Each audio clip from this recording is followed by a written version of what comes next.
Chicos, buenos días, los que se hayan podido conectar. Muchas gracias por todos poner esfuerzo realmente ante esta situación que estamos pasando todo el país, ¿no? Pero bueno, la idea es que, como digo, arrimar el hombro y el beneficio pues sería para todos, ¿no? Bien, entonces vamos a esperar todavía un minuto, que es lo que falta para que se conecten los demás. Bueno, ya son las 8. Y bueno, esto como se lo subo a la nube, sus representantes entre ustedes, por favor, compártanselo al que no se haya podido conectar por este tema de los apagones. Y realmente no se podía más de otra forma.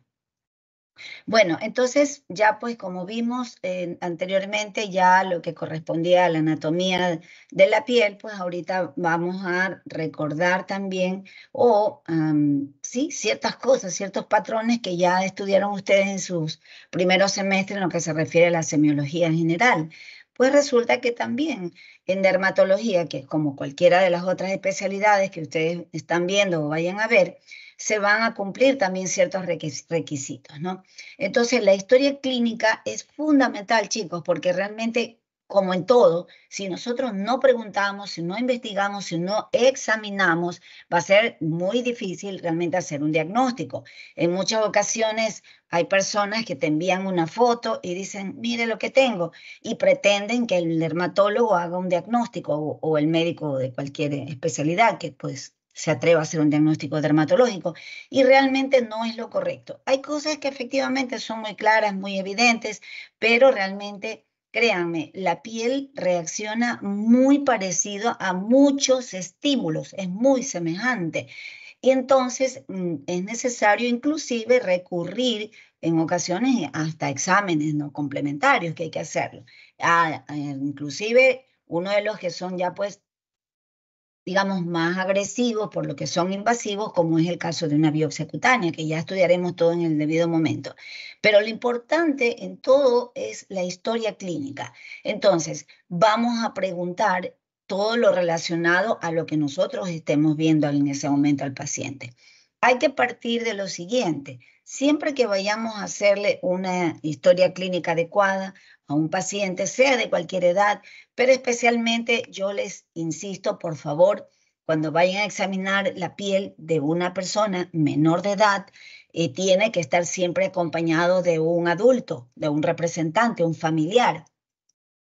También, si caso que fuera una situación de emergencia, ustedes no saben, pues tiene que estar ahí un personal, ¿no? La enfermera, alguien que esté ayudando, por ustedes saben las razones que hoy en día pueden ser acusados, inclusive de otras prácticas al médico que le esté examinando, ¿no? Debido a que estamos hablando de que es un órgano que está a la vista y que en muchas ocasiones las lesiones pueden estar en las llamadas zonas privadas, no las zonas íntimas, como también se le decía.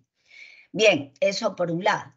En caso inclusive también de sea una paciente femenina, y esto más que nada para el caso de los varones, el médico varón, que pues también asimismo trate de que esté otra persona allí porque vayan a ser mal interpretadas algunas actuaciones, una como parte del examen clínico. Son cosas sencillas las que les estoy diciendo, pero créanme que es la realidad y que les va a salvar.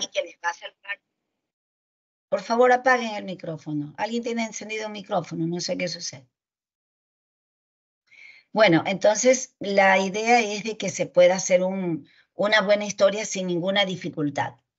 Bien, entonces partamos del hecho de que, como ustedes saben, la piel es el órgano más grande de toda la economía de nuestro cuerpo, ¿verdad? Es el mayor grande y como ya lo explicamos la vez pasada, realmente se trata de la primera barrera, la primera defensa, una de las funciones que también ya vimos que tiene la piel, no ser barrera. Entonces la que está ahí.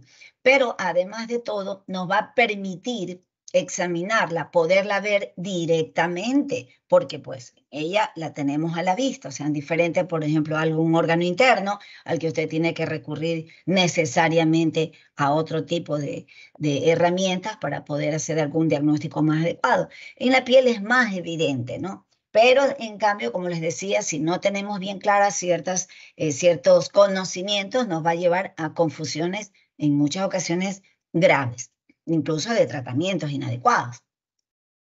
Entonces, bueno, es necesario partir de la información que nos dé el paciente respecto a cómo estaba la piel previamente, ¿no? Cómo estaba, si todo estaba bien, si realmente ya la persona venía padeciendo esto desde que nació o lo adquirió ya hace algunos años atrás. Entonces nos interesa mucho eso en relación a la historia clínica en el momento que usted está haciendo el examen de ese paciente. Entonces, ¿estaba la piel sana o la tenía ya? No, doctora, la verdad es que yo me fui a un paseo, me fui me invitaron a un paseo en una finca, no sé cuánto, y realmente desde ahí yo vine con esta erupción. Entonces me va a mí orientar que probablemente eso que está teniendo el paciente, pues se deba a algo en relación a ese viaje, algo que adquirió, puede ser que le picó algún insecto o hubo contagios si hubieron otras personas. O sea, todo eso tenemos que ir analizando, cómo estaba la piel. O de repente viene con unas manchas que aparecieron súbitamente, unas manchas rojizas y que a los 2 o 3 días se le hicieron oscuras. Entonces la gente viene desesperada. Entonces dice, bueno, ¿cómo estaba tu piel? Estaba bien, doctora. Yo no fue más que me fui el fin de semana a la playa y regresé con esto. Realmente, ¿qué es esto? Me ha dado un cáncer. Entonces, la gente, ustedes saben cómo argumenta el paciente. O ven en Google y entonces comparan y hacen sus diagnósticos, imagínense. Entonces, nos indica eso, decirle, no, no tienes un cáncer, el cáncer no te da el fin de semana. O sea, sí, esto es una reacción que recién adquiriste y probablemente una dermatitis de Berlot, que son las típicas manchas que aparecen luego de que alguien estuvo expuesto al sol, sea en la playa, en la piscina, y estuvo en contacto con alguna sustancia que es fototóxica, que induce acción con la radiación ultravioleta, por ejemplo, limón, ¿no? Un clásico, te vas a la playa, te comes un ceviche, exprimes un limón y te salpican el zumo de limón y luego te da el sol y te manchas, ¿no? Entonces, eso es importante, nos indica inclusive qué fue lo que sucedió más o menos. También los trastornos que estén relacionados a los mismos, ¿no? O sea, realmente en situaciones como, por ejemplo, en un paciente que tiene psoriasis, ya tiene el diagnóstico, no, sí, tengo psoriasis, pero realmente ahora pues noto que esto aparte de que tenía la psoriasis, ahora tengo una situación extra, una relación, una lesión diferente. Entonces, probablemente ese paciente al final por el uso de alguna crema inadecuada se le irritó, por ejemplo, o le está causando una atrofia cutánea el uso de un fármaco específico que él se haya puesto por su cuenta. Entonces los trastornos que estén relacionados también nos interesa dependiendo de lo que nosotros estemos viendo.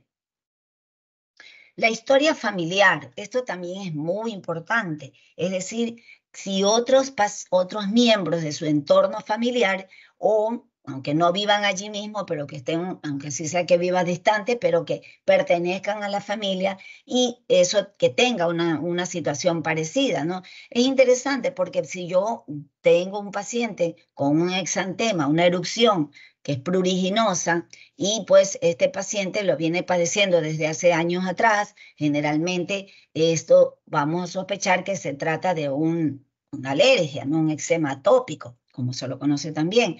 Entonces voy a preguntarle, ¿en la familia alguien más tiene este problema? Bueno, la verdad es que sí. Yo, dice la mamá, por ejemplo, si se trata de un niño, yo tenía esto cuando era niña, a mí se me hacía como un sarpullido por el cuello, en la parte anterior de los codos, o sea, las fosas anticubitales, por eso dicen eso, ¿no? Detrás de las rodillas. Entonces, yo ya sé, esta señora seguramente tuvo dermatitis atópica y ahora el hijito está presentando lo mismo, porque son situaciones parecidas. O sea, digamos lo que nos está contando. Entonces, son situaciones de patologías que genéticamente son transmisibles. Lo mismo sucede si el abuelo tenía asma, porque eso es importante. No solamente es la enfermedad en sí igualita, sino lo que, de acuerdo a su sospecha clínica, porque como usted va a observarlo directamente al paciente y usted ya tiene un concepto más o menos, preguntar, ¿no? Si yo sospecho de que tiene es una dermatitis atópica, voy a preguntar. Probablemente la mamá dice, no, yo no tengo nada, la verdad es que no tenía nada. Puede ser que esa mamá esté divorciada, no conoce la historia de la familia paterna, entonces ahí es un problema, pero de pronto dices, no tenía nada, ni mi esposo ni yo. Ah, pero mi suegro es asmático, mi suegra era asmática, por ejemplo. Entonces, esos trastornos que estén relacionados con la enfermedad, nos va a ayudar a nosotros realmente a confirmar esa sospecha que tenemos, ¿no? Al menos nos va orientando más. Entonces, la historia familiar, dependiendo la enfermedad que tenga, nos va a orientar. No me interesa en este caso si es algo de la piel, si es que es hipertenso o alguna otra cosa, que no, tiene que ser algo en relación a la patología que usted está observando, ¿no? Eso, o la que usted está sospechando. Recuerden que en una historia clínica al principio todo es solamente sospecha. Bien, ahora también vamos a ver los síntomas que estén asociados. Volviendo al ejemplo de la dermatitis atópica, nosotros tenemos que saber que toda dermatosis pruriginosa, de hecho ese es el concepto de una dermatitis atópica, exantema pruriginoso, crónico y recidivante. Entonces, estamos hablando que es, de hecho, el síntoma cardinal. Si no hay prurito, no hay dermatitis atópica. Realmente ese es el concepto. Ahora, hay personas que tienen diátesis de atopía, o sea, tienen alguno de los criterios, que, bueno, esto es una materia realmente muy amplia, ¿no? Y en sí, esta enfermedad es muy, muy, muy amplia, realmente no es motivo de su programa, pero de todas maneras es importante que la conozcan porque es muy frecuente. Entonces, realmente el prurito es el síntoma cardinal. O sea, le repito, si no hay prurito, esa erupción que tiene es cualquier cosa menos dermatitis atópica. Entonces, pensar síntomas asociados. Ah, muy bien. Entonces, recuerden que los grados es lo que interesa, no necesariamente porque tenga prurito, o sea, digamos, no es porque tiene que picarle muchísimo, no, puede ser que a lo mejor tiene un prurito leve, dependiendo de otros factores que estén asociados en el ambiente, ¿no? Un niño o una persona con dermatitis atópica, por ejemplo, tienen alergia a su propio sudor, entonces les pica mucho, es el típico paciente que hay mucho calor, ahora que estamos con este tema de los cortes de energía, realmente pues sudan mucho y les genera prurito, les genera mucho prurito, es algo característico en ellos, ¿no? Las sustancias liberadas en el prurito exacerban justamente a su sistema inmune y ocasiona prurito. Entonces miren ustedes los síntomas importantes. O también el caso de un herpes zóster, que también ya lo estudiaremos en su momento. El herpes zóster, pues ahí es la erupción típica que todos conocemos, que ya veremos agrupación de vesículas y todo, sobre base eritematosa que siguen, por ejemplo, la cadena de un dermatoma. Pero lo característico es de que el herpes zóster tiene que haber algún grado de dolor o de una manifestación que esté muy relacionada con ella.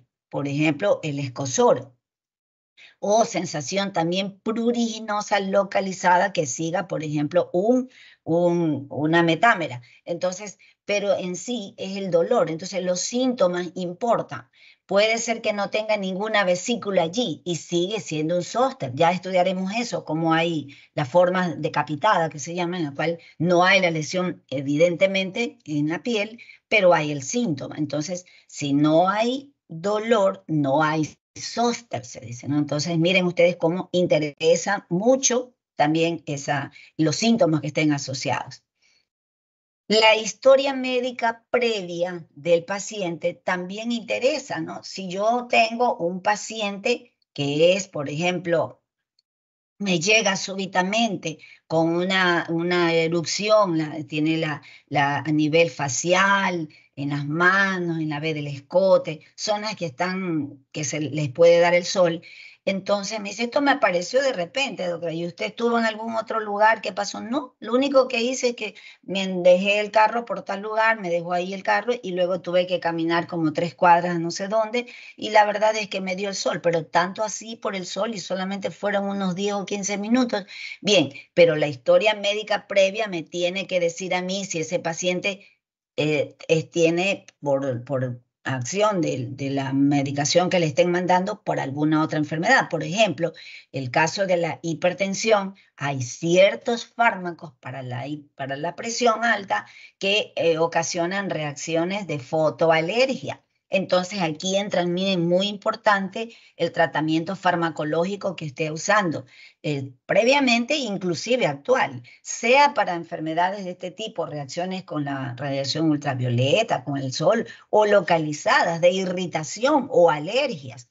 hay productos que, por ejemplo, que ciertas cremas antibióticas que contienen neomicina, un antibiótico que ustedes lo conocen muy bien, pero la neomicina en muchos pacientes es sensibilizante, o sea, te puede provocar dermatitis alérgica de contacto. Fíjense ustedes. Entonces, muy importante el conocer, ¿no? ¿Qué fármacos ha estado tomando? Los pacientes que utilizan, por ejemplo, los hipolipemiantes, o sea, personas que debido a que tengan colesterol alto, triglicéridos, entonces el médico viene, el internista, el cardiólogo, cualquier médico general, le dice, oh, tiene alto el colesterol, le mandan un hipolipemiante, ¿no?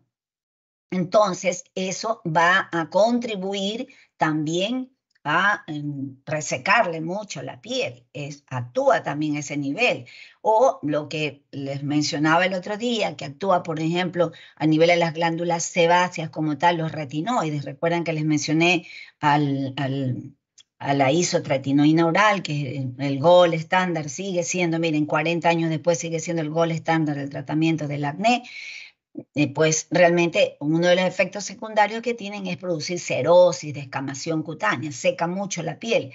Entonces, es importante, si yo no le pregunto, posiblemente el paciente ni se imagine que es el medicamento el que le está tomando. El caso de los hipolipemiantes es bastante común y las personas no lo saben, ¿no? Las enfermedades, como le decía, en la historia médica también me interesa. Si el paciente me consulta porque a lo mejor está teniendo pérdida en la cola de las cejas, si está teniendo alopecia, por ejemplo, una alopecia difusa, dice, doctora, mire que yo me veo como pálida, entonces yo tengo que saber si esa paciente tiene, generalmente es el sexo femenino, si tiene problemas de hipotiroidismo, ¿no? Entonces son manifestaciones en la piel de algún trastorno de la glándula tiroides, miren, sobre todo pues en la hipofunción.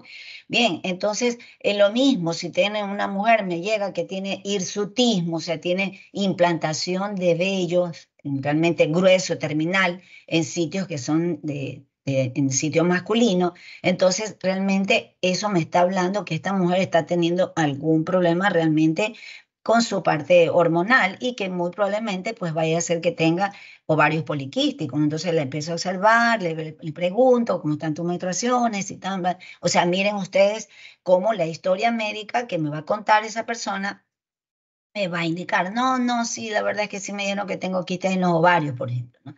Entonces, ese es un factor. También, inclusive, ciertas enfermedades que se correlacionan. Pacientes que tienen estos severos cuadros de resistencia a la insulina, tienen, por ejemplo, o sea, una mujer de esas con ovarios poliquísticos, llegan a tener realmente una alteración muy marcada en lo que se refiere a la función de tipo inmunológica. Justamente yo tengo en el hospital unas pacientes y en mi privada también, chicas justamente con problemas de ovarios poliquísticos y tenían una micosis superficial que es banal, pero la tenían demasiado severa, o sea, un cuadro realmente interesante, cómo puede alterar lo otro, ¿no? La chica típica, obesa, con hirsutismo y todo, ya me explicó que sí, que tenía trastornos hormonales y todo lo demás, pero realmente era la causa de su problema de tener esa disfunción y tenía pityriasis versicolor recidivante. Entonces, la historia médica, los fármacos que esté tomando, es muy importante también que nosotros lo sepamos para poder corregir o al menos, por ejemplo, en ciertos pacientes también con psoriasis, que se les exacerba y de repente se queda todo como les llama la atención, ¿por qué se me ha exacerbado? ¿Por qué se me ha alborotado? Como dicen los pacientes, realmente es que a lo mejor por su hipertensión, que suele ser cuadros que están relacionados, pues le están mandando un fármaco que también provoque este cuadro. O tiene un dolor articular, a lo mejor tiene una artritis reumatoidea o tiene una artritis psoriásica y reumatología le está mandando, por ejemplo, un AINES, ¿no? Se suelen mandar para artrosis, poliartrosis o la misma artritis, un AINES, y los AINES pues exacerban la psoriasis. Entonces, todo nos interesa al momento que usted esté observando a su paciente.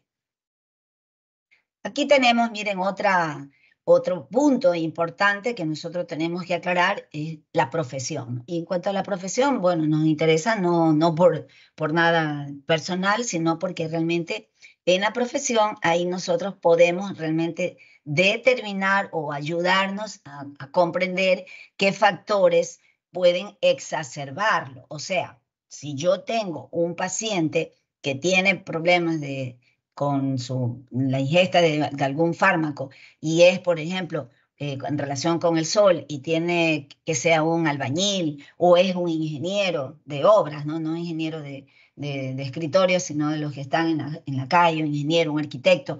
Entonces, esa persona o un vigilante, yo qué sé, personas que por su trabajo, por su profesión, están expuestos, entonces, muy probablemente esa persona va a tener cuadros de exacerbación. El calor en especialmente pues nosotros aquí en la costa, como les decía hace un rato, provoca hiperhidrosis, ¿verdad? Todos sudamos en el momento que ya no está el aire acondicionado y de verdad que es una cosa insoportable. Entonces, miren ustedes cómo en ese momento las personas atópicas empiezan a sudar y les produce picazón. O sea, justamente en el hospital, y hace mismo tengo un paciente que el señor es de estos de tránsito, y el pobre hombre realmente se produce una dermatitis atópica brutal por el sudor. O sea, realmente he tenido que dar certificado de que ese señor, la verdad es que debería estar en la sombra, o sea, debería estar en un cuarto porque es definitivo. Tiene una de las formas más severas que he visto, ¿no? Y lamentablemente, pues,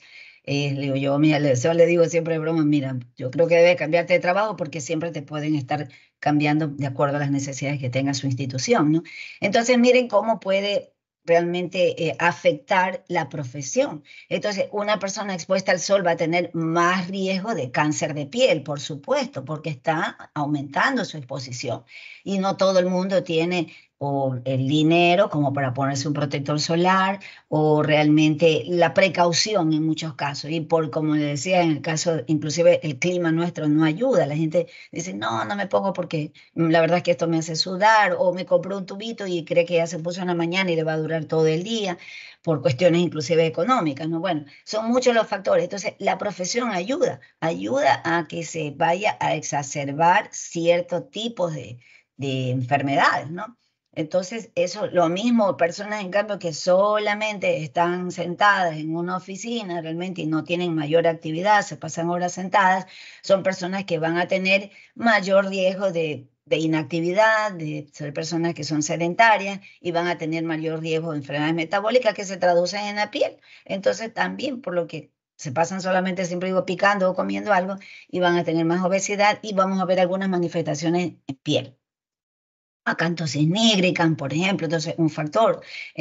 O algunas alteraciones en los que digitan, no todo el mundo estamos en una computadora, pero me dice alguien que está todo el tiempo utilizándola, pues llega un momento en que sí va a producirse pues, alteraciones a nivel unguial por el tecleado constante que hace, ¿no? Ciertos factores. La historia social también importa, ¿no? Esta a veces resulta un poco controvertida e injusta, pero es la vida real, ¿no? Realmente todos conocemos que dependiendo el estrato sociocultural y económico que tenga una persona, va a tener predisposición a ciertas enfermedades que otras, ¿no? Comenzando desde la parte misma nutritiva, ¿no? Entonces no es lo mismo un niño que no se alimenta, por ejemplo, tiene mayor manifestaciones, tendencia a alterar su sistema inmune y por ende, pues complicaciones, infecciones bacterianas, eczema, todo ese tipo de cosas por su propia alteraciones inmunológicas debido a su desnutrición o malnutrición, como sea, que también hoy en día se le denomina. Pero en todo caso, son factores también que contribuyen, por ejemplo, el hacinamiento, ¿no? En el caso de las personas que ustedes verán cuando vayan a su medicatura rural o a hacer sus actividades comunitarias, se van a dar cuenta de una dura realidad que realmente nosotros tenemos todavía en nuestros países en general, en la cual pues hay personas con mucha pobreza o desconocimiento que comparten una misma cama o colchón, porque a veces ni siquiera es cama, sino que es un colchón, y duermen ahí el papá, la mamá, tres niños ahí, tal vez hasta otro más. Entonces, es fácilmente deducir que ese hacinamiento, ¿sí? Va a facilitar el contagio o propagación de ciertas infecciones o también inclusive de parásitos, ¿no? Entonces, infecciones virales, bacterianas, el limpétigo, por ejemplo, cuando ya estudiamos, el limpétigo es una infección bacteriana superficial, contagiosa. Entonces, si uno de los hermanitos tiene, pero como todos están ahí, pues realmente más facilidad de que esa criatura contagie a los demás. Por otra parte, como les decía, inclusive también algo de tipo micótico, ¿no? Comparten, por ejemplo, ropas, toallas, o sea, la misma toalla la utilizan toda la familia, ¿no? Todos sabemos que la toalla es individual, de individual, no es que una toalla para toda la familia. No cuesta nada una toalla, si compras una toalla, cada uno debería tener su toalla, ¿no? Tanto de la de los pies como la del corporal. Entonces, se evitaría realmente bastante contagios de algunas patologías que no debería darse. Pero repito, todo es el hacinamiento y también por esta parte sociocultural. A veces digo sociocultural porque realmente en algunas ocasiones se da es por falta de conocimiento. O sea, tal vez puede ser alguien que tenga algo del el dinero, pero culturalmente no tiene conocimientos y por eso pues no le parece nada malo tener que compartir la toalla entre ellos. Entonces eso no está bien, ya. Esto es solamente como hablamos por prevención, por cultura de higiene. Entonces si es algo individual, puede ser una toalla viejita, pero individual. Es lo que siempre trato de hacerles a mis pacientes, a los familiares y todo cuando van, decirle, haga esto, o sea, no necesita tener dinero, es solamente cuestión, así como lavarse las manos, que te tienes que lavar, tengas o no tengas dinero, lo mismo debería ser en este caso con los fomites, por ejemplo, ¿no? Y el tema del hacinamiento. Es verdad, a veces no hay para más camas, no hay para más, pero bueno, pero es la realidad. Entonces la historia social implica mucho. La sarna, por ejemplo, la escabiosis, cuando ya veamos, realmente cómo se contagia en estos sitios de hacinamiento. Es más difícil que se contagie si cada cual tiene su cama o su cuarto o tiene sus propias ropas, no comparten, le pongo la camiseta del niño, le pongo al otro, o sea, imagínense. Entonces, esos son factores que van a influir en la patología que estamos viendo. Nosotros, por ejemplo, si tengo un paciente que sospecho que tiene sarna, yo le voy a preguntar, volviendo a la parte de historia familiar, voy a sospechar y le digo, bueno, me dice en primer lugar, más o menos analizo el estado sociocultural de esa persona que lleva al paciente y al mismo tiempo voy a preguntarle, suponiendo es un niño, le va a preguntar a la mamá si ella también tiene picazón. Y me va a decir, sí, doctora, y a mí también me pica. Entonces uno tiene que decir, bueno, me permite revisarla, si ella no sea, pero es importante que ustedes corroboren en el caso que están sospechando una sarna, por ejemplo, ¿no? Entonces, porque si ustedes no hacen el tratamiento a la familia total que está o a las personas, no necesariamente familia de sangre, pero con personas que estén en contacto con el afectado, eso va a volver. Entonces, hay la reinfestación, como dice. Entonces, es muy importante conocer todo este entorno. Me parece como pérdida de tiempo, pero no es lo que lo va a ayudar en el diagnóstico. También es importante, miren ustedes, preguntar ese efecto que tenga la enfermedad sobre el paciente. Sí, es importante. No es lo mismo que hay personas que tienen, por ejemplo, un ejemplo clásico, ¿no? Es el acné vulgar. Ustedes habrán visto a muchas personas, alguien con acné, pues algunos tienen muchas lesiones, otros tienen pocas, ¿no? Por ahí les sale uno, dos, tres granitos y ya prácticamente conviven con él, pero hay gente que tiene mucho, entonces uno a veces esperaría de que a esa persona que tiene muchas lesiones, obviamente la mayoría se van a sentir afectados, ¿sí? Pero resulta que en ocasiones hay personas que tienen pocas lesiones y sin embargo igual están muy afectadas, o sea, se sienten realmente, parece que todo el mundo les está viendo sus lesiones, lo dicen en la consulta, doctora, yo le digo son 3, 4 granitos, pero realmente le está afectando mucho. Entonces, dependiendo, a lo mejor esa chica da, o chico, atención al público, supónganse que es alguien que está presentando en un noticiero, yo qué sé, alguien que dé cara al público y que piensa o nota, cree que, y que posiblemente si todo el mundo le esté notando las lesiones, no todo el mundo está fijo viéndole su rostro. Entonces, ese es un factor que le va a afectar. Otras personas lo mismo con el tema de la alopecia, ¿no? Que se les cae el pelo. Entonces, hay personas a las que les afecta mucho. Entonces, dependiendo inclusive de cómo le esté afectando ese trastorno, puedo a veces dar hasta un tratamiento un poco más agresivo también al problema. A lo mejor el acné no es tan severo, pero voy a tener que darle isotretinoína a esta joven porque realmente ella se siente muy angustiada, ¿no? Realmente le está afectando mucho su problema, ¿no? Entonces, por su trabajo, por lo que sea. Entonces, en ese momento me veo obligada incluso a decirle, bueno, te voy a dar un tratamiento que generalmente se lo utiliza para el acné más severo, más agresivo, pero en vista de esto creo que te voy a ayudar de esta manera, por ejemplo, ¿no? Y además porque de esa manera nosotros valoramos si es un paciente que tiene alguna patología, a lo mejor emocional o psiquiátrica, psicológica, como lo quiera decir, en relación con su problema. Lo que ocurre es que ya ustedes verán a lo largo de su vida y tal vez si alguno de ustedes llega a enamorarse de esta especialidad, ojalá sean bienvenidos.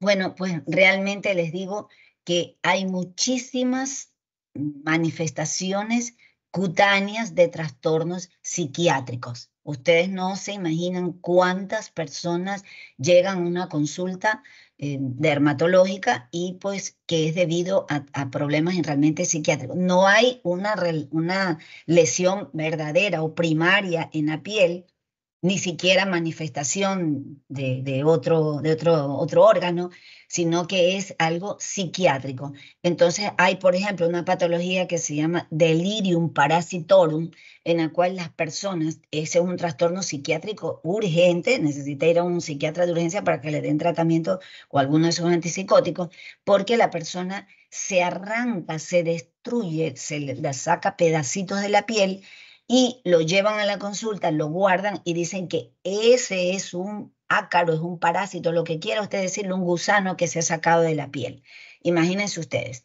Entonces es realmente muy grave eso, el trastorno obsesivo compulsivo. Usted va a ver personas que por el TOC, así se denomina, pues las personas, ya vieron seguramente eso en psiquiatría, se lavan las manos a cada rato, cada rato, cada rato, entonces terminan produciendo una dermatitis irritativa de contacto. Sí, sí me explico, ¿no? Pero el problema no está verdaderamente en la piel, no es, eso es una consecuencia y ni siquiera es un trastorno de que diga, ah, es que mira, que es una alergia, que es jabón, que no, nada que ver, lo tiene en la mente. Si tú te lavas a cada instante las manos, y a todos nos habrá pasado cuando estuvimos en plena pandemia, como a todo el mundo se le terminó haciendo pedazos la piel, por lo que nos poníamos el alcohol a cada rato, recuerden ustedes.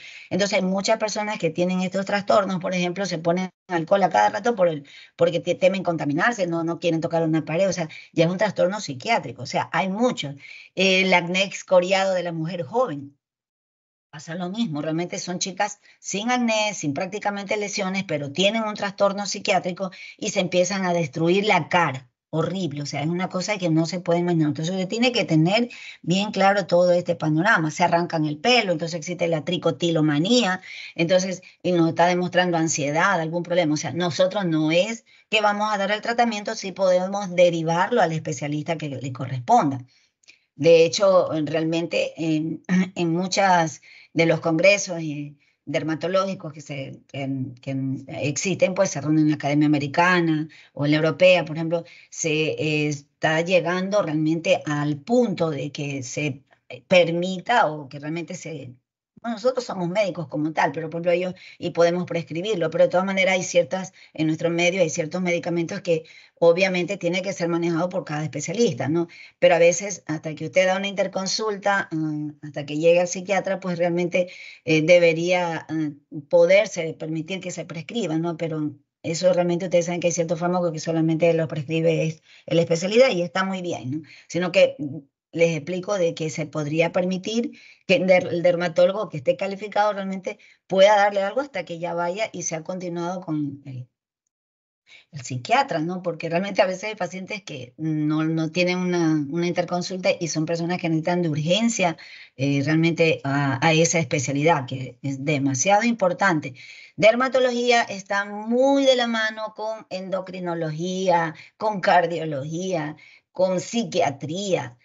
todo lo que ustedes ven, al decirles yo endocrinología, ya ustedes comprenden todas las glándulas, ¿verdad? Todas están ahí. El caso de la parte asimismo cardiológica, ¿no? Ya saben, tienen relación con la parte de la psoriasis, por ejemplo, o por los mismos fármacos que ellos prescriben. Entonces, realmente, por eso, ser un dermatólogo debe ser primero un gran internista, porque existen manifestaciones cutáneas de enfermedades sistémicas.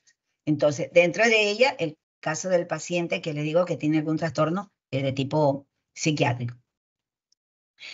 También la opinión del paciente es importante. Yo sé que el tiempo que tenemos en una consulta, pues es corto. Realmente, imagínense ustedes, es demasiado corto, a veces 15 minutos, 20 minutos, dependiendo. Entonces, y a veces hasta menos, porque lamentablemente, pues una pésima costumbre que tiene el ecuatoriano. Yo soy ecuatoriana, pero digo tiene porque no es mi forma de ser, es que llega tarde a todas partes, ¿no? Entonces, siempre hay una historia, que el bus no llegó, que es cierto que podría ocurrirle a todo el mundo, eso estamos de acuerdo.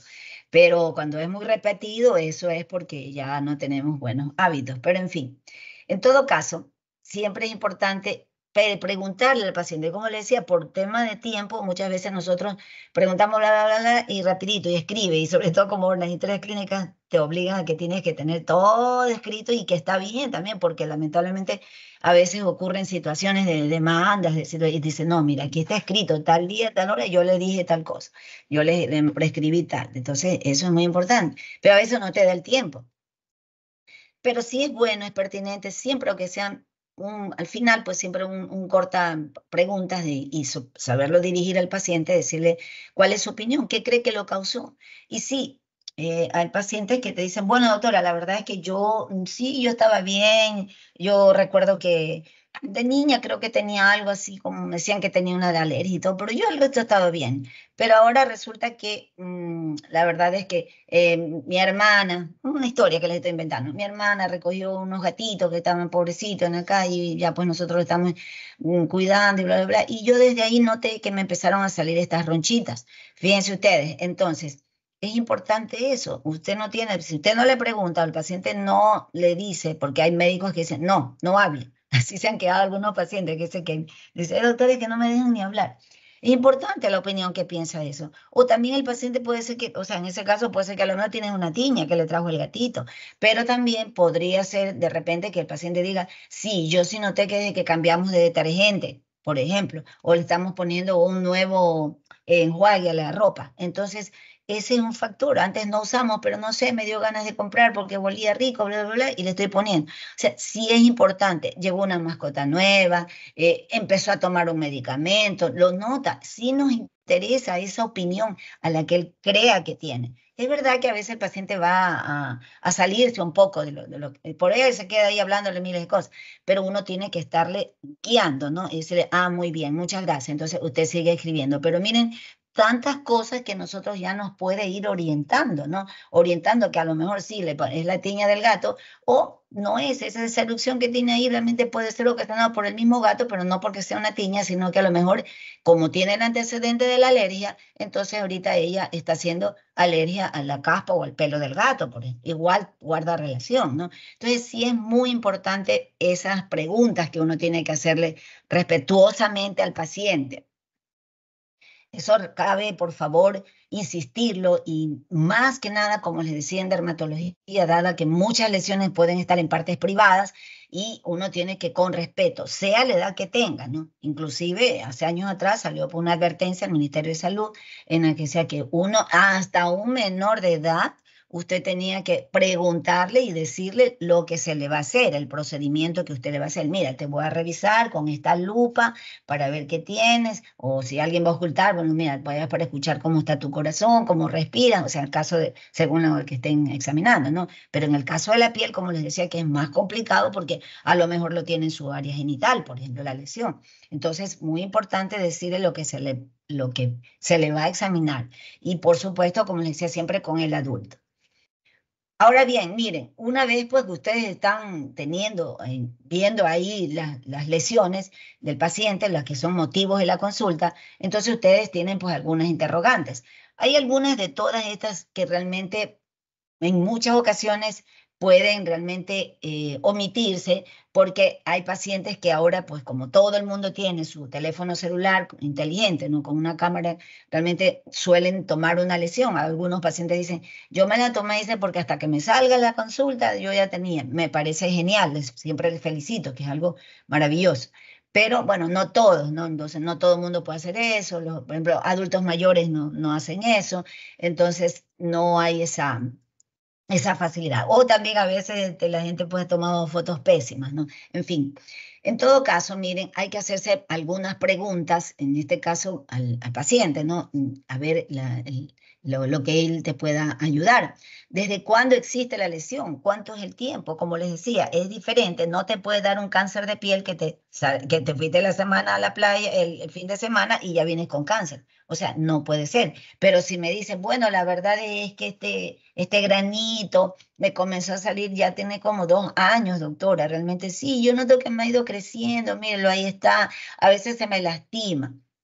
2 años, lo tienen, no sé, en la oreja, en la cara, lo tienen en la espalda, sitios donde puede ser que tenga alguna relación con mi sospecha, que puede ser un carcinoma vasocelular, por ejemplo, un carcinoma espinocelular, qué sé yo. O sea, eso me interesa. ¿Cuánto hace que existe la lesión? Si salió antier, entonces es algo agudo, ¿no? Entonces agudo, puede ser subagudo o también ya crónica. Entonces, eso nos interesa mucho. ¿Cómo se comportan? O sea, eso también es importante. Hay periodos de exacerbación y hay periodos de remisión. Entonces, sí hay temporadas en que estoy bien. Entonces, realmente, pero después otra vez se me alborota. Entonces, eso nos interesa. Es como que vuelve. Un herpes simple, por ejemplo, el herpes labial que todos conocemos, pues realmente es así. O sea, no se va del todo, vuelve. O el herpes genital, o sea, vuelve. Eso es importante. ¿Cómo comenzó? Esta es la parte que yo le digo que en muchas ocasiones la fotografía ayuda. Hay pacientes que me han ido así con la foto y uno dice, wow, increíble, esto ayuda bastante, porque hay una situación.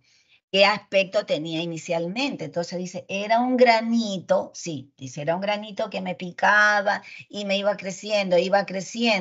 Pero ¿qué es lo que ocurre?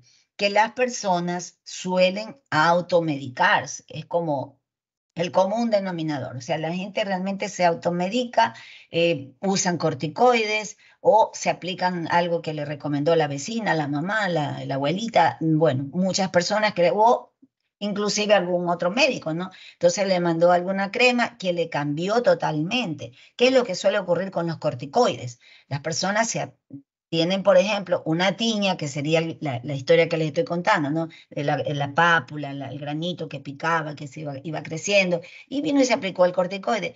Y sí, le bajó, le disminuyó lo que estaba rojito, le calmó bastante la picazón, pero empezó a extenderse. Seguía creciendo, aunque como apagadito. Entonces, eso nos interesa, el aspecto que tenía inicial para la que tiene ahora. Ahora probablemente lo que tiene es una tiña de incógnito, ¿no? Entonces, eso ocasionado por el corticoide, que baja la inflamación, te quita el prurito, pero no está curando nada. O sea, el hongo más bien sigue extendiéndose. De hecho, hay inmunosupresor en ese caso local. Entonces, estas preguntas nos ayudan, o bien, como les decía, si tienen una foto de cómo se inició. También es importante preguntar si tienen en otra región. En muchas ocasiones, parece increíble, pero los pacientes van y consultan por algo que tienen evidente. Por ejemplo, si tiene unas placas a nivel de los codos. Dice, sí, doctora, mire, tengo aquí en los codos esto que se me descama. Entonces, pero hay que preguntarle si tiene tal vez en las rodillas o tal vez si tiene, por ejemplo, en el cuero cabelludo o tiene en la región posterior del tronco, o sea, en la región sacra, básicamente, tiene allí muchas personas. Por ejemplo, el caso más que nada del sexo femenino, y son a veces señoras, pues tienen un poco en el cap, más que nada cuando hay un médico varón, ¿no? Entonces suelen tener un poco más se avergüenzan, que no quieren que les vean esa parte. Por eso les vuelvo a repetir y no dejaré nunca de hacerlo, es siempre con respeto e informarle lo que se va a hacer. ¿Podría permitirme ver en otras partes del cuerpo cuando ellos estén examinados, ¿no? Entonces eso es muy importante. La psoriasis afecta a otras regiones, pero probablemente a esa persona solamente le llama la atención la que se le ve, la de los brazos, de los codos, o sea, algo donde ve las lesiones. Entonces hay que preguntarle. A veces hay personas que no son muy expresivas, ¿no? Hay gente que no habla mucho y otras pues que realmente hablan demasiado, que más bien hay que cortarles, como les decía, ¿no? Pero siempre es importante hacer las preguntas adecuadas. ¿Qué factores le afectan? Entonces, sí, la verdad es que a mí estas bombitas de agua me salen cada vez, doctora, que estoy súper estresada, o cuando me voy a la playa, me pongo mucho al sol, me salen enseguida. Entonces, el estrés, en este caso la radiación ultravioleta u otras con la menstruación, pues inducen nuevamente la recidiva del herpes simple, por ejemplo, ¿no? O también algún otro factor. Sí, esto la verdad es que este sarpullido es terrible, me pica cada vez que estoy sudando, hace mucho calor, mucho sol, ahí me empieza a picar. Entonces, miren ustedes, las manchas, por ejemplo, en el caso del limón, solo se produce, en la dermatitis de Berlot, solo se produce cuando la persona está expuesta al sol. Pero, por ejemplo, si igual tocas limón, te exprimes, te caiga, te bañas en limón, pero es de noche, no pasa nada. Todo el problema es cuando estás ante la luz ultravioleta. Entonces, miren ustedes, eso, los factores que le afectan, importante, el calor, la parte, como les decía, de estrés, hormonal, como la menstruación, qué sé yo, el sol, todo eso serían factores que la afectan. En la psoriasis mismo también hay pacientes que el frío en climas pues justamente muy fríos, pues también les exacerba, ¿no? Estamos hablando por ejemplo, de los países nórdicos, ¿no? Les exacerba la psoriasis. La pregunta también de dónde es usted es muy válida también. Y no es porque estemos discriminando, sino que realmente nosotros sabemos muy bien, en el caso, por ejemplo, de nuestro país, que hay zonas que son más afectadas de determinadas patologías, ¿no? Digamos que la leishmaniasis, ¿no? Una parasitosis, esta parasitosis pues va a realmente estar afectándote pues realmente generalmente en zonas boscosas, húmedas, ¿no? Entonces estamos hablando que es frecuente en zonas como el Oriente, en las zonas del Carmen Alto, en Manabí, Santo Domingo. Entonces es más frecuente, ¿no? De tal manera que si la persona realmente vive en una ciudad, digamos, como Guayaquil, no va a tenerlo, ¿no? A menos que haya viajado. Bueno, que creo que no sé cuándo fue, el año pasado, que se dio un caso de una persona que había estado en un bosque por acá, por vía la costa, un spa, que es algo así, que es como rural, algo así, que es húmedo, entonces ahí aparentemente había salido alguien con leishmaniasis, no es lo que se comentó. Pero en todo caso, es dependiendo de la zona, ¿no? Entonces, si me dice que sí, no importa que sea de Guayaquil, porque me va a decir, yo soy de Guayaquil. Ah, pero le voy a preguntar si estoy sospechando de esa lesión que parece una leishmaniasis, esa úlcera, ¿no? Entonces voy a preguntar si ha viajado y probablemente sí, bueno, doctora, yo me fui de viaje por allá, ¿sabe? En el oriente hay unos hoteles bien bonitos, dicen, bueno, me han descrito, ¿no? Que la gente está ahí como en contacto con la naturaleza, pero también pues hay la facilidad de que pudo haber sido picado por la luxemia, entonces ahora ese paciente sí, o por razones de trabajo. Puede ser que es un ingeniero de estos de construcciones, de obras, qué sé yo, y también estaba trabajando por allá o en esas petroleras, vaya usted a saber. O sea, es dependiendo de las zonas, ¿no? Dice, sí, viajé para allá. Y entonces, eso me interesa, el lugar, ¿no? No me interesa que me diga que se fue a Madrid o se fue a la República Dominicana, a Miami. No, esa parte no, porque es en base a la sospecha que yo estoy teniendo, ¿ya? Bien, entonces eso es importante a dónde fue. Entonces, en este caso, cuando ya vemos la lesión, recuerden que nosotros tenemos para examinar al paciente, en primer lugar, esto es importante, chicos, tratar, si pueden, si es realmente está en sus manos, les hablo yo todo dentro de lo ideal, ¿no? Pero la vida real sabemos que es diferente. Entonces, pero que esté un ambiente, que sea una temperatura adecuada, como les decía, pues es interesante, de ser posible, según lo que usted esté sospechando, examinar toda la piel del paciente. Pero obviamente si el paciente me va por unas verrugas en las manos o tal vez tenga una lesión, por ejemplo, una micosis que tenga a nivel, yo qué sé, del tronco, o sea, no lo voy a hacer desnudar. O sea, la literatura le dice a usted que lo revise la piel completa, pero con sentido común, no tiene lógica examinar todo, a menos que usted esté examinando otra patología. Está examinando una eritrodermia, o usted está examinando a alguien que tenga una micosis fungoide, un linfoma, en este caso es diferente, ¿no? Entonces, dependiendo lo que usted esté observando. Pero igual, siempre, como le decía, preguntando otros sitios donde el paciente le pueda decir que hay las lesiones. Entonces, las preguntas típicas que uno tiene que hacer es, ya les decía, ¿no? En cuanto a los síntomas, si hay prurito, si hay dolor, el escozor, que también nosotros conocemos muy bien, que es una mezcla como entre prurito y dolor, ¿no? Y también esa sensación quemante que tienen algunos tipos de lesiones, ¿no? El paciente le dice, por ejemplo, a alguien que tiene un herpes zóster severo, siente que le quema. Hay ciertas vasculitis que también producen una sensación quemante, o sea, no es propiamente la del dolor que podría decir. Y eso es debido a que ustedes saben que se mezclan fibras, paquetes del dolor con las fibras sensitivas, no las del prurito, y eso es la que va a producir como una mezcla de síntomas que el paciente las puede definir muy bien. Ahora también, una vez que nosotros ya hemos visto al paciente, ya le tenemos allí ya vemos cuál es el motivo de su consulta, tiene allí, digamos, unas lesiones que ya después vamos a estudiar, las lesiones primarias, las lesiones elementales. Entonces nosotros vamos, primero pues hay que definir el tipo de lesión, eso es muy importante, definirla.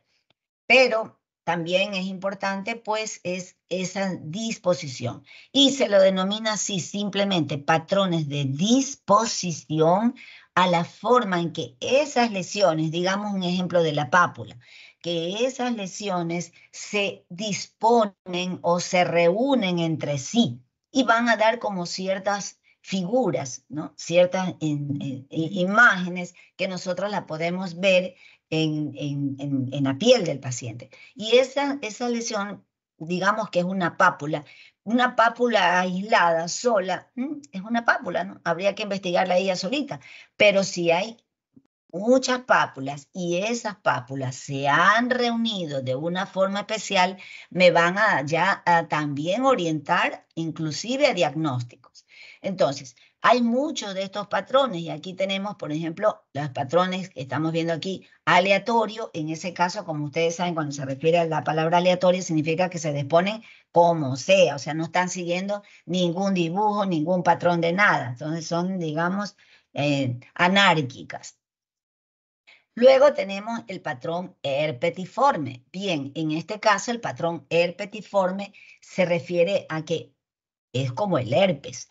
Ahora, todos, como les decía, y ya veremos después, conocemos al herpes, el herpes simple, el famoso fuego que le dice la gente, ¿no? Que tienen, por ejemplo, en los labios, que es el más fácil de observar siempre.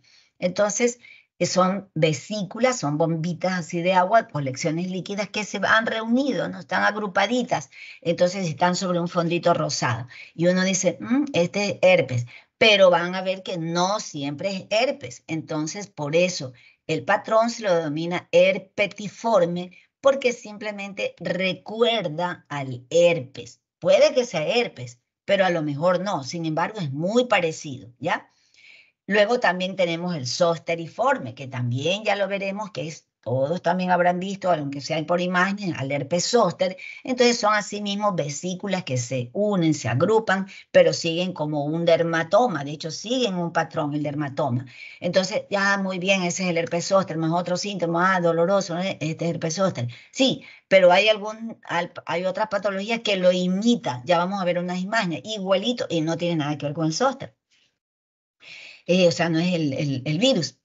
También patrón lineal, cuando es como en líneas, anular porque semeja un anillo, arciforme porque parece un arco, o sea, un círculo incompleto, policíclico cuando hay muchos ciclos, muchos círculos que se han unido, el patrón girado, en que generalmente uno ve, pues ve un círculo y adentrito muy pegado al borde también se ve otro, o sea, es como que está haciendo un doble círculo. El serpiginoso, bueno, su palabra lo dice, ¿no? Parece como una serpiente, ¿no? Va rectando en la piel. El patrón indiana, también conocido como un escarapela, entonces es concéntrico, como en tiro al blanco también le dicen algunos autores. Numular, que es eso es del griego numus, que significa moneda, entonces es como redondo, ¿no? Como unas monedas. Entonces, esto es interesante porque como estas descripciones la han hecho los primeros dermatólogos hace muchos años atrás, que realmente hicieron esa descripción para orientarnos, ¿no? Realmente, tal vez, chicos, de todas las materias que ustedes vayan a ver, se van a dar cuenta que dermatología, créanme, es la que más diagnósticos diferenciales tiene. Sí, es demasiado grande este órgano y tiene muchísimos diagnósticos y casi que se parece todo. Por eso es que hay detalles, pequeños detalles, que nos hacen ver la diferencia. Entonces, por eso es importante lo que ellos memotécnicamente hicieron para podernos ayudar a diferenciar esto. No todo el mundo le puede hacer una biopsia ni todos los cientos de exámenes que se podrían hacer, ¿no? Entonces, para el dermatólogo, el ojo es muy importante. Y en cambio también tenemos el patrón de distribución y en ese caso se refiere a cómo se distribuyen las lesiones, pero a nivel de la superficie cutánea, ¿sí? O sea, no importa si es, por ejemplo, anular, pero es ahora cómo se distribuye a nivel de la piel. Y en ese caso, pues podríamos decir, es localizado, suponiendo alguien no tiene solamente, lo tiene la escápula derecha, por ejemplo, o lo tiene en una mano, la mano izquierda, en el dorso de la mano izquierda, o sea, está localizado. Entonces, regional, bueno, ya hablamos de una región, estamos hablando de una región inguinal, por ejemplo, o inguinocrural, o genitoanal, entonces hablamos de regiones, ¿no? Puede ser generalizado. En este caso, pues prácticamente está ocupando la superficie cutánea y hay escasas realmente zonas que estén respetadas, entonces se llama un patrón generalizado, distribuida en forma generalizada. Puede ser unilateral, y ustedes lo saben, ocupar la mitad justamente del cuerpo, o bilateral. Puede ser simétrico, asimétrico. O sea, ya son términos que ustedes también lo conocen por semiología general. También interesante, áreas expuestas. O sea, áreas expuestas a qué? Puede ser, se dice también fotoexpuestas, o sea, áreas donde te da el sol, o más expuestas a traumas, ¿no? Por ejemplo, el caso de las manos o los pies son más expuestas a trauma porque realmente por el caminar o las manos, pues las utilizamos para nuestras actividades también. O las áreas, como les decía, fotoexpuestas son las áreas que no están al sol, ¿no? Por ejemplo, la cara, las orejas, en el caso de, más que nada en los hombres o personas que se hacen, una mujer pues se hace un moño, por ejemplo, las orejas, los pabellones están expuestos, la B del escote, entonces son zonas que le van a dar, las manos igual, o sea, en nuestro medio pues no andamos con guantes, de tal manera que son áreas que siempre te va a dar el sol y por ende, o algún otro trauma, ¿no? O áreas cubiertas. El mismo caso, por ejemplo, de la sospecha de una leishmaniasis, pues generalmente la úlcera va a estar en áreas expuestas, entonces en áreas donde la persona estaba sin ropa en ese sitio. No sea muy difícil que tengas una leishmaniasis, por ejemplo, en la región inguinal. No puede darte una úlcera de leishmaniasis, pues o sea, tenés que ser una persona que estaba totalmente ahí descubierta, o en glúteo, o sea, ahí pienso en otros diagnósticos de úlceras, pero no en una leishmaniasis, ¿no? Porque en las piernas, en brazos, la cara, orejas, o sea, donde hubo la posibilidad que le tenga la picadura por la luxomía, por ejemplo. Entonces, siempre pensar eso, ¿no? Áreas sometidas a presión o áreas que están sometidas a sí mismo a traumatismo, como decíamos, que estarían dentro de esto, pues puede estar cubierta, pero siempre hay áreas donde hay más trauma. Los mismos zapatos, por ejemplo, ¿no? Los pies están, pues, te hacen presión o te someten a trauma, aunque sea que esté cubierta con un zapato. Áreas intertriginosas, por ejemplo, en los pliegues, no pueden ser en los pliegues submamarios o puede ser inguinales, interglúteos, interdigitales de manos o pies, o sea, siempre, ¿no? El cuello, por ejemplo, es un pliegue. Entonces, también hay patologías que son propias de esas áreas. La candidiasis, por ejemplo, es más afecta a zonas que sean en el nivel de pliegues. A nivel folicular, o sea, lesiones que solamente van a afectar en áreas donde hay folículos pilosos. Hay ciertas patologías, como por ejemplo la misma queratosis folicular, hay el líquen plano folicular, o sea, realmente es solamente donde hay folículo piloso. Y otras también, asimismo, aleatorio, que vendría a ser muy, asimismo, como lo que hablamos al principio, es decir, en forma anárquica, ¿no? O sea, no respetan nada especial. Puede ser que aparezcan unas cuantas en el lado derecho, otras por el lado izquierdo, o sea, diferente. Tampoco es que serían generalizadas, pero son totalmente en forma aleatoria o irregular. Entonces, en el momento que nosotros estamos haciendo la exploración de ese paciente, no olvidar siempre, chicos, que hay que hacerlo con buena iluminación.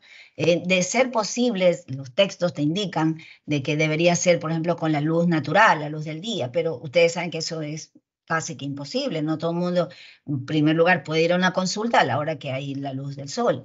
Y segundo, no todo el mundo tiene una ventana. Y tercero, porque realmente es realmente difícil que uno pueda examinar a un paciente teniendo una ventana, pueden inclusive verlo, ¿no? Entonces, pero en general se indica que eso es importante para la observación. Hay las luces cálidas, ¿no? Las luces tipo LED, por ejemplo, que dan una mejor iluminación y muy parecida a la luz del día. La imitan muy bien, entonces ayudan bastante. Como les decía, la parte ambiental es importante, un buen clima, no haga que esté muy helado, muy frío, porque imagínense una persona pues empieza a temblar, no permite una observación adecuada. Entonces nos va a indicar con esta exploración que haya, en el primer lugar nos va a indicar la topografía. Topos, ustedes saben griego que significa pues tierra, ¿no? Entonces se refiere es al, como quien dice, a dónde está el terreno que estamos ubicando, ¿no? Entonces, ¿qué sitio estamos examinando? Describir la morfología y ahí vamos, una vez que ya estudiemos todo lo que corresponde a semiología de la piel, todas las lesiones elementales. Entonces tenemos que decir, bueno, estos son, digamos, placas. Así que vamos a ver y vamos a describir todo lo que corresponde a esa lesión, sea pápula, sea placa, lo que usted corresponda estudiar. Por ejemplo, si es el color, tiene que todo lo que usted esté mirando primero, porque hay que observar, ¿no? Si hay el color, le vemos si es que tiene escamas, si vemos si se trata de una úlcera, le vamos a ver los bordes, cómo son los bordes, ya estudiaremos todo eso. Vamos a examinar realmente ciertas características que presenten, tonalidades inclusive. El color ayuda, realmente no se imaginan cuánto ayuda. Bueno, estudiaremos los exantemas, cómo son diferentes el color uno de otro, o sea, diferente un exantema morbiliforme que uno rocioliforme, es diferente. Entonces, solamente por el color, por eso que les decía que la iluminación y siempre armados de una buena lupa. La lupa para un médico que va a examinar la piel es imprescindible. Hay de muchas potencias, en general tratar de conseguir la mejor, ¿no? Pero las lupas, muchas vienen con luz incorporada, y eso es genial. Realmente nos amplifica la lesión y nos ayuda a verla mayormente, el mayor detalle de las mismas, ¿no? Entonces es importante eso, todo lo que se refiere. No, la evolución que ya no, ya lo dijimos hace un rato, realmente que de cuándo, cómo, todo lo que nos describe el paciente. O sea, nosotros tenemos, ¿y desde cuándo tiene esta plaquita? Ah, ya. Y todo le vamos preguntando, ¿no? ¿Y se aplicó algo? Entonces vamos preguntándole a la vez, ¿no?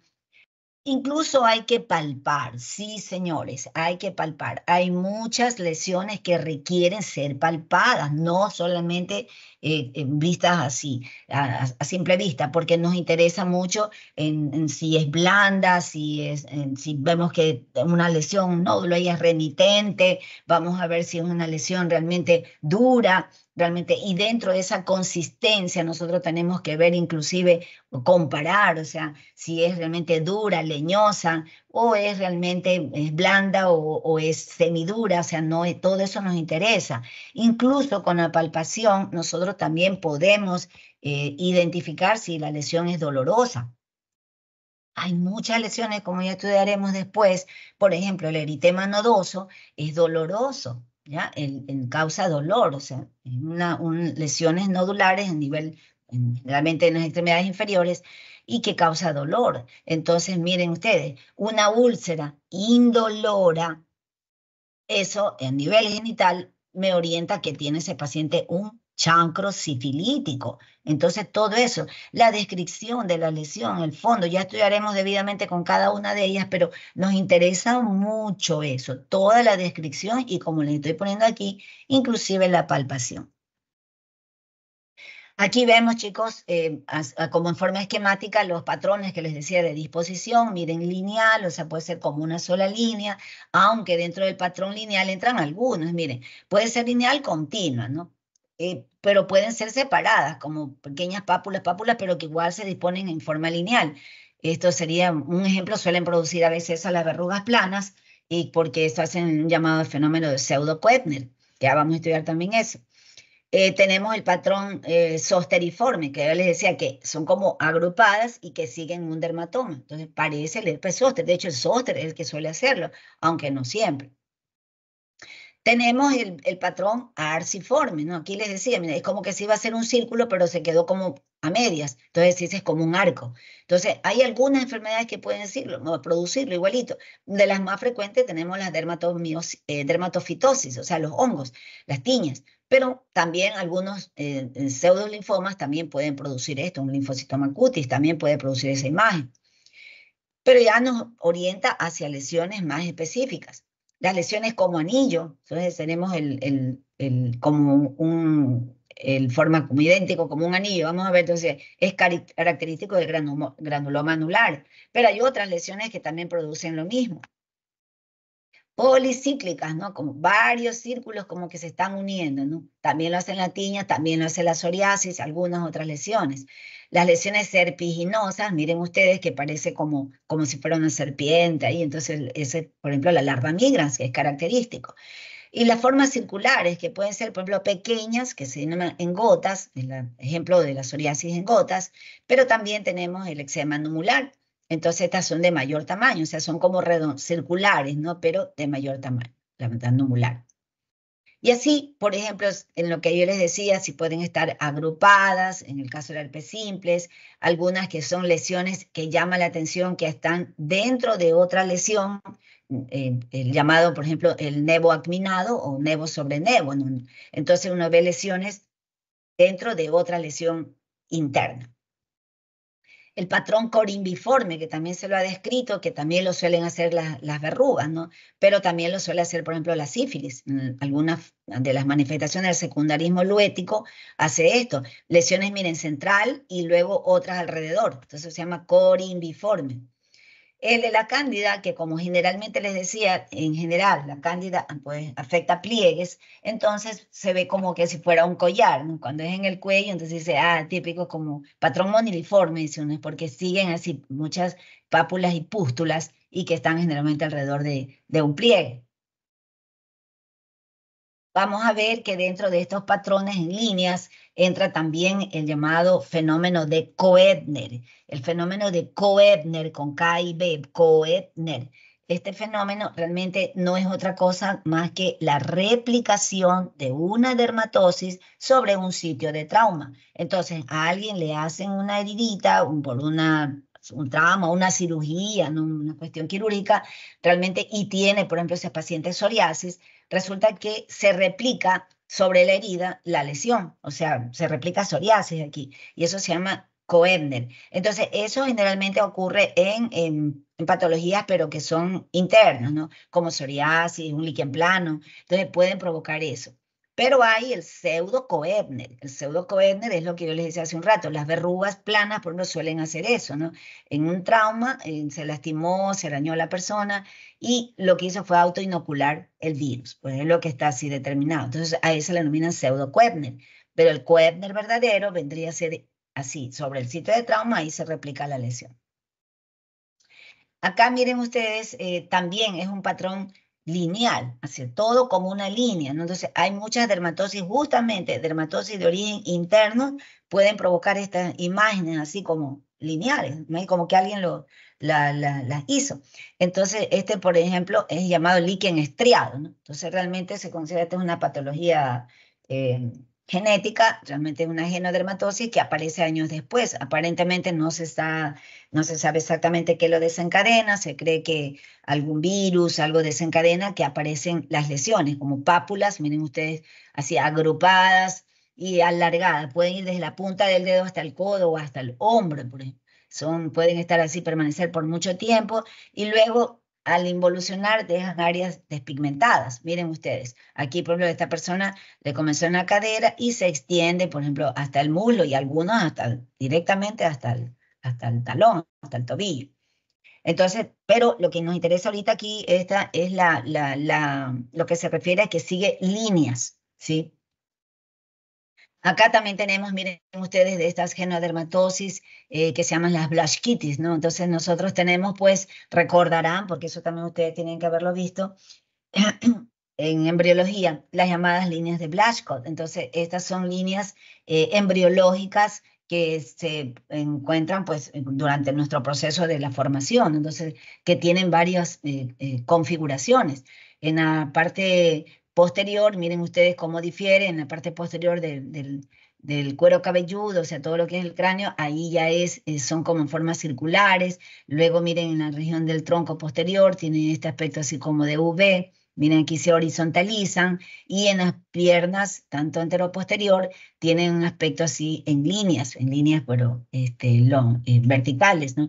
Entonces, estas líneas de Blaschko deben involucionar, no se ven, de hecho al nacer no las tenemos, pero asimismo, debido a que es una genodermatosis, se ha encontrado que hay ciertos factores probablemente que a cierta edad empiezan a gatillarse este número de lesiones, pero ya comienzan en infancia a aparecer. Miren ustedes, siguen el dibujito, si se dan cuenta cómo aparecen las líneas que debían ya totalmente haber desaparecido al momento del nacimiento. Vemos acá a este señor, miren cómo tiene aquí en la parte del abdomen, miren, o sea, el tronco, digamos, en la parte que debe ser como horizontalizada, ¿no? Permanecieron. Acá, por ejemplo, esta mujer que también diera la impresión como que si alguien le hubiera puesto pintura o se hubiera lastimado algo, ¿no? Y realmente es una Blaschkitis. Acá tenemos, miren, el patrón, como les decía, el patrón herpetiforme, ¿no? Este es el clásico herpes simple que todos conocemos. Entonces ahí tenemos las vesículas que están unidas, agrupadas, sobre un fondo eritematoso y edematoso, ¿no? Este es un cuadro un poquito más amplio, pero hay gente que puede tener un poquito, pero siempre guardan esa característica, dos, tres vesículas uniditas allí. Entonces esa es la característica. Entonces, ahí vemos, por ejemplo, las típicas vesículas, están, miren, agrupadas y están sobre su fondo eritematoso. Por aquí algunas ya se han roto. Sin embargo, no toda esa configuración va a ser siempre herpes simple, no. Resulta que hay otras enfermedades como la dermatitis herpetiforme.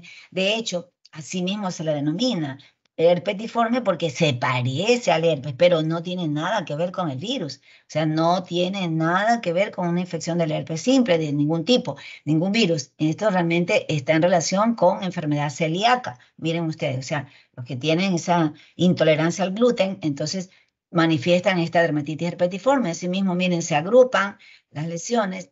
La enfermedad por IgA lineal, miren, asimismo se agrupan lesiones como rosetas. Ops, se me movió. Ya se agrupan como rosetas y dando esa imagen que pareciera de herpes simple. Entonces, dan ese aspecto nada más, herpetiforme. Aquí tenemos, en cambio, el típico del herpes zóster, ¿no? El clásico patrón de herpes zóster. Entonces, ese es el patrón zosteriforme. Asimismo, pues veíamos, aquí ha habido vesículas, ya están en forma de costras, ¿no? Están agrupadas y siguen, mire ustedes, un dermatoma. Entonces dicen, sí, todo el mundo ve adulto y le duele. Bueno, y le preguntamos, ¿no? Obviamente, pero simplemente por el aspecto. Vamos a ver solamente lo que nuestros ojos pueden ver, sin preguntar todavía mayormente nada al paciente. Entonces siguen un dermatoma, ya así herpes zóster, pero resulta que hay otras patologías que la imitan muy bien, por ejemplo el nevo verrucoso inflamatorio lineal. Fíjense ustedes cómo igualito, sigue así mismo como dermatoma. Si ven ustedes, siguen patrones, pueden ser en brazo, puede ser en este caso en la pierna. Entonces, estos pacientes, inclusive muchas de estas lesiones son, cuando están en forma inflamatoria, hacen así, lesiones como ampollosas, que ante el inexperto la va a confundir con un herpes zóster, fíjense ustedes.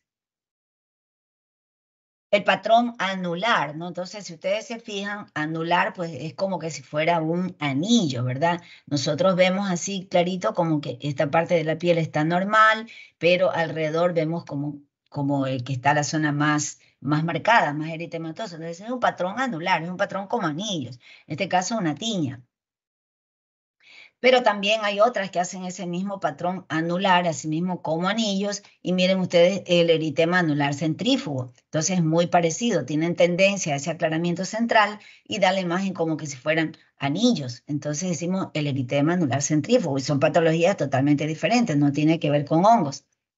Acá tenemos propiamente el llamado granuloma anular. si ustedes se fijan, realmente este es un anillo verdadero, ¿no? Es que en este caso son pápulas que se han unido dándole esta configuración, como un anillo. Entonces, en este caso, miren, diera esta imagen como si fuera un anillo y esta es una patología característica de pacientes que tienen tendencia a la diabetes, por ejemplo, diabetes o prediabetes o ya son diabéticos propiamente. Entonces, esto es característico del granuloma anular. Es toda esta que les estoy mostrando, tanto el eritema anular centrífugo como el caso del granuloma anular, son enfermedades de tipo inmunológica, ¿no? Y en relación con diversas patologías, ¿no? Pero básicamente, por ejemplo, más con diabetes, prediabetes, resistencia a la insulina. Acá tenemos, miren, el patrón que les decía, serpiginoso. Entonces, si ustedes se dan cuenta, miren cómo va rectando, ¿no? Por aquí ha entrado el parásito y está rectando, ¿verdad? Hasta que se mueve como una serpiente verdadera, ¿no? Entonces, en el camino que va a buscar finalmente al intestino, ¿no? Que es eso lo que hace el paso del parásito. Ustedes vieron esto ya en parasitología, pero miren ustedes el patrón. Entonces, uno ve ese patrón serpiginoso, pero nunca se olvidan, ¿verdad? Seguramente han visto vieron bastante, no vieron, ¿cómo se llama? Parasitología. Es característico, uno dice, ah, no, este es una larva migrans.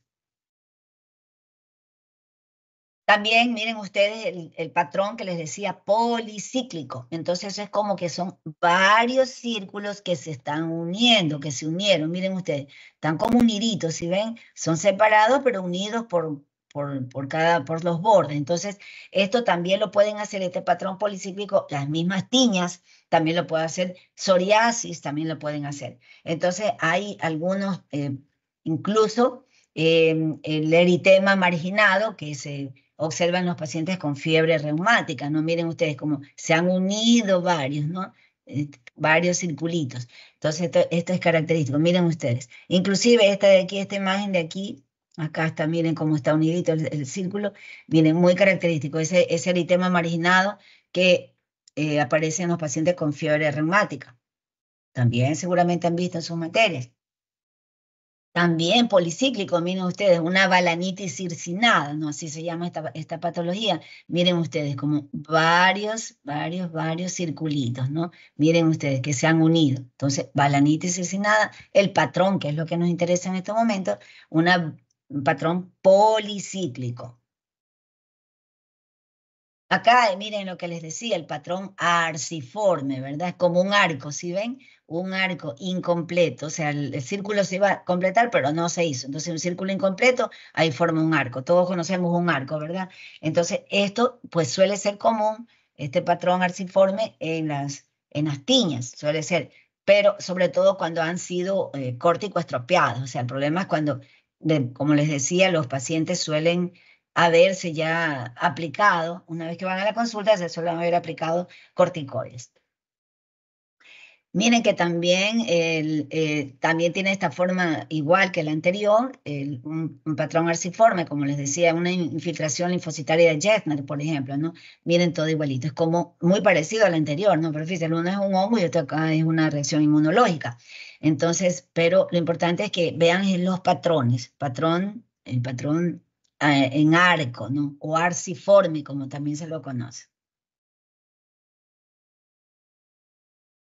También tenemos el patrón en diana o en tiro al blanco, como también, como les decía, se lo conoce. Esto es característico. En otros sitios también pueden leerlo como en las lesiones en escarapela. No sé si alguien sepa lo que es la escarapela, pero bueno, era como un adornito que la gente se pone, ¿no? sobre la ropa realmente, que te identifica, ¿no? Sí, yo trabajo en tal lugar o pertenezco al equipo tal, qué sé yo. O sea, algo de identificación, no son así generalmente eran pues redondo y con relieve, ¿no? Entonces, bueno, por eso también se le llamaba antes, en algunos textos encontrarían como la imagen en escarapela. Pero realmente la que más se conoce como imagen de tiro al blanco o imagen en diana.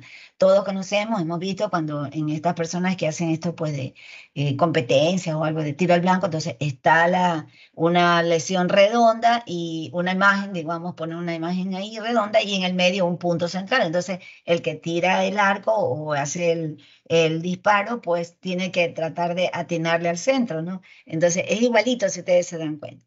Entonces, estas imágenes de tiro al blanco o patrón indiana son realmente muy comunes en ciertas toxicodermias, o sea, en relación con ciertas reacciones a fármacos y en formas de el herpes virus. Entonces ya estudiaremos eso también cuando estudiemos herpes, ¿no? Entonces, en ciertas personas que padecen el herpes tipo 2, suelen hacer este tipo de reacciones en la piel luego que les ha pasado el cuadro del herpes. Una semana después ya aparece estas lesiones. Pero lo que nos interesa es, miren, la lesión redonda, tiene incluso un doble borde, y en medio puede haber una vesícula o pápula, pero esa es la lesión en diana, ¿no? La diana, el tiro al blanco. Ahí tenemos, miren, el patrón que les decía acminado, lo que les decía nevo sobre nevo. Entonces, aquí tenemos, miren ustedes, está la gran lesión y en el medio porque están los lunarcitos. O sea, realmente es una gran mancha que ya es un lunar y encima está otras manchas que también son lunares. Entonces se llama patrón acminado, o sea, una lesión sobre otra lesión. Entonces, es típico del nevo sobre nevo o nevo acminado, como se le conoce. Lo que les decía en cuanto al patrón en gotas, ¿no? El patrón en gotas es circular, estamos hablando que es circular, solamente que de menor tamaño, son muy pequeñitas, entonces es característica, por ejemplo, de la psoriasis en gota, por eso la psoriasis se llama psoriasis gutata. Abajo, al lado está la otra imagen y miren ustedes que es como si fueran gotas, o sea, del tamaño de una gota. Entonces, por eso se dice patrón en gotas. Pero hay otras, como la pitiriasis liquenoide crónica, que también te hace lesiones muy parecidas. Pero lo importante de que nosotros definamos bien todos estos patrones se refiere básicamente a que podamos realmente orientarnos a un diagnóstico ya más específico. Eso es lo que me interesa que ustedes tengan bien claro, o sea, más específico de que cuando ya tengo lesiones, así como en gotas, a lo mejor son ambas, pues no eritematosa, descamativa, en gotas, ya se me acortan los diagnósticos. Puede ser una psoriasis en gota, puede ser una pitiriasis liquenoide crónica, ¿sí? O sea, ya no estoy divagando en otros diagnósticos, sino que ya me orienta más y voy a hacer una investigación más dirigida de acuerdo a la enfermedad que estoy pensando. Suponte, si estoy pensando que tiene una psoriasis en gota, en primer lugar veo, es un adolescente, es un adulto joven. Entonces, le preguntar si es que ha tenido unos días atrás, ha tenido algún problema con una infección, por ejemplo, en la garganta. Entonces, me orienta una infección por estreptococo, por ejemplo, una amigdalitis suele provocar psoriasis en gotas. Entonces, si se dan cuenta, ya uno lo orienta, ¿no? Hasta para hacer más preguntas. En el caso de la numular, ¿se acuerdan? Les dije que eran dos patrones circulares, ¿no? La pequeñita, que sería la de gotas, que la vimos anteriormente, y la numular, que es como que si fueran más redondas, más grandes, como una moneda, ¿no? Ustedes saben, como les decía, tratan de buscarle parecido a algo para que uno no se olvide. Y bueno, la verdad es que el eczema numular, una vez que uno ve estas lesiones redondas sobre una piel seca, pruriginosa, pues normalmente ya nos orienta a que la lesión sea de algo en relación con alergia. Entonces uno averiguar si este paciente, si es un niño o adulto, tiene antecedentes de atopía. Entonces nos va a orientar eso. Miren que es redonda, bueno, por aquí le puede faltar un pedacito, pero es lo redondo y toda la lesión está llena, ¿no? No es que tiene un borde, no es que aquí en el centro está más clara, miren, no tiene la imagen en anillo, no, nada que ver. Esta sí es como que si fuera una moneda. Acá lo mismo, miren, esta es una persona, pues también, con este caso, con una lesión redondeada. Chicos, ya, mismo se me acaba el tiempo. Les agradezco mucho, mucho a los que han podido conectarse. Les agradezco, esto es realmente un sacrificio que todos hacemos por el tema de lo que nos está pasando, pero esa es la manera de realmente ayudarnos. Entonces voy a proceder a grabar y para poder mandárselos ahí al correo, igual a sus representantes. Muchas gracias.